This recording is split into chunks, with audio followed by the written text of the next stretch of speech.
பயன்படுத்தி கொண்டு தமிழ்நாட்டில் திருமாவளவன் மாதிரி சில சக்திகள், இன்னும் சில யூடியூபர்ஸ், இவங்கெல்லாம் ரொம்ப அதிகமா கூப்பிடுறாங்க.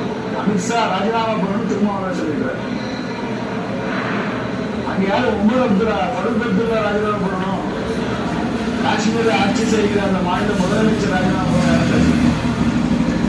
இதுவரைக்கும் தமிழ்நாட்டிலிருந்து வந்த கண்டனங்கள் எதுலையுமே காஷ்மீர் ஆட்சி செய்கிற மாநில முதலமைச்சரை பற்றி ஒரு கண்டனம் இல்லை.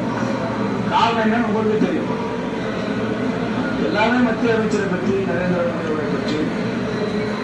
28 பேர் இறந்து போனது, வெளிநாட்டிலிருந்து வந்த பயங்கரவாதிகள் கொலை செய்து இறந்து விட்டதுக்காக மத்திய அமைச்சர் அமித்ஷா ராஜினாமா பண்ணா, கள்ளக்குறிச்சி சாராயத்துக்காக யார் ராஜினாமா பண்ணணும் திரும்ப சொல்லுவாங்க. அங்க எத்தனை பேர் சார் செத்து போனாங்க?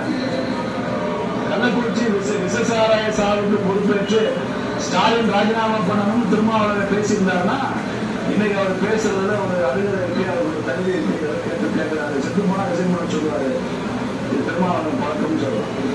இங்கே ஏன் சார் ஒரு கள்ள மௌனத்துக்கு காரணம் என்ன? கள்ளச்சாராயத்துக்கு பதில் கள்ள மௌனமா? அமித்ஷா மட்டும் ராஜினாமா பண்ணுன்னு சொல்றீங்களா?